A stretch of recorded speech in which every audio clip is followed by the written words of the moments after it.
Assalamualaikum warahmatullahi wabarakatuh. Kembali lagi di channel Nasihat Kehidupan Misteri. Pada video kali ini saya akan membahas tentang Borobudur bukan candi, tapi bunga raksasa. Candi Borobudur telah diakui sebagai warisan dunia UNESCO dan situs arkeologi Buddha terbesar di dunia oleh Guinness World Record. Namun terlepas dari semua pengakuan ini, candi ini masih menyimpan sejumlah misteri yang belum bisa dipecahkan.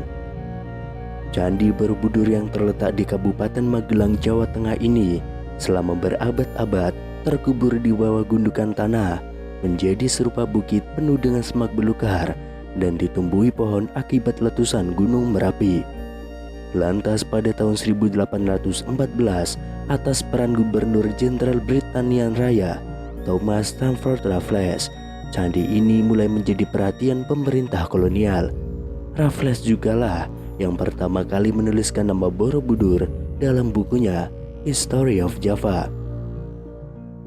Borobudur memang masih banyak menyimpan misteri, seperti bagaimana cara membangunnya, dari mana asal batu tersebut, lalu bila batunya berasal dari Gunung Merapi, bagaimana cara membawanya, mengangkatnya, dan juga menyusunnya.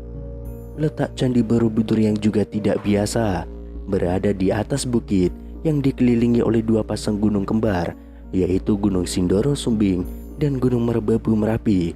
Padahal candi lain dibangun di tanah datar juga menjadi teka-teki yang belum terjawab. Pada tahun 1931, seniman dan pakar arsitektur Hindu-Buddha W.O.J. Newenkam mengajukan sebuah teori bahwa dataran Kedu atau lokasi Borobudur berdasarkan legenda Jawa dulunya adalah sebuah danau purba. Borobudur dibangun melambangkan bunga teratai yang mengapung di atas permukaan danau. Ini menjadi sebuah hipotesis yang disambut perdebatan hangat oleh kalangan para ilmuwan saat itu. Di dalam bukunya Feed Borobudur Mere atau Danau Borobudur, Newenkam beranggapan desain arsitektur Candi Borobudur pada dasarnya merupakan representasi dari bentuk bunga padma atau lotus, simbol kesucian dalam Buddhisme. Desain bangunan ini diibaratkan menyerupai ceplok bunga teratai dengan daun dan bunganya mengelilingi bakal buah yang terletak di tengah-tengah kolam, tulis Newenkam. Pada awal tahun 1932, Newenkam kembali menulis opininya di jurnal Netherlands in the Oud and New. Dia mengatakan bahwa bangunan raksasa itu didirikan untuk melukiskan bunga teratai sebagai penghormatan atas Buddha Maitreya. Menurutnya secara mitologis, sosok ini dinarasikan lahir dari rahim bunga teratai. Borobudur ialah bangunan bunga teratai raksasa dari jutaan kubik batu andesit yang menyembul di tengah sebuah danau. Pada tahun 1937, dirinya kembali melakukan penelitian lanjutan dengan mempelajari topografi daerah di sekitar Candi Borobudur.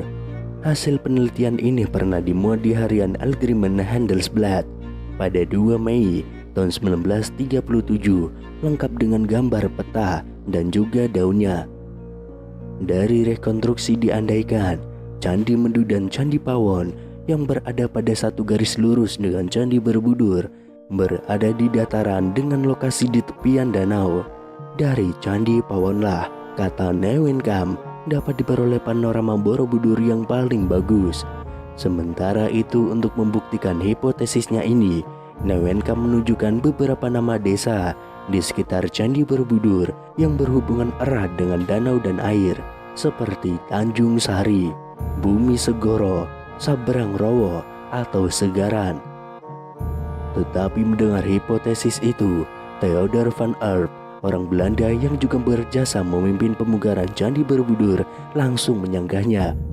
Dirinya tentu memahami benar segi-segi teknis bangunan ini. Dalam catatan van Erp, Candi Borobudur dibangun dari 2 juta kubik batu andesit, terdiri dari 1460 panel bergambar dan 1212 panel dekoratif, dan juga 504 patung Buddha 3 dimensi plus 1 stupa besar dengan diameter 52 kaki.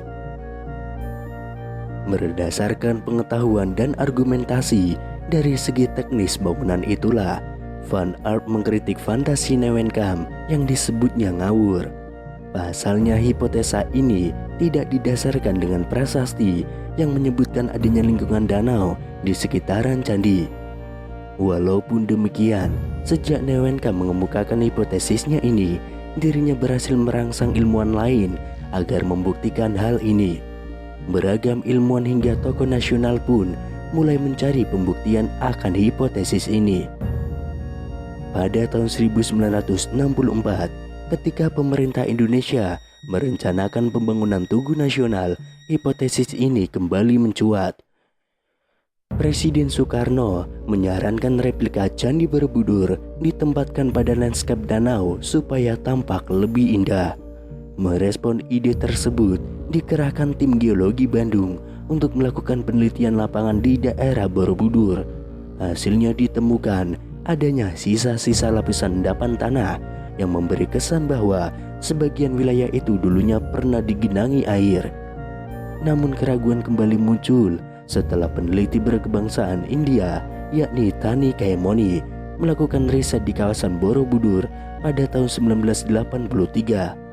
Disebutkan bahwa dalam penelitiannya dengan pendekatan palinologi ternyata gagal menemukan serbuk sari tanaman air.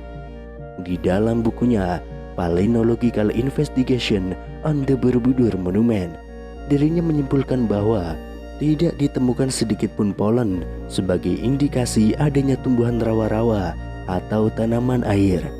Maka berarti bisa disimpulkan bahwa tidak ada lingkungan danau di kawasan sekitaran Candi Borobudur tersebut, tulisnya. Tetapi pada tahun 1986, wacana danau di sekitar Candi Borobudur kembali mengemuka.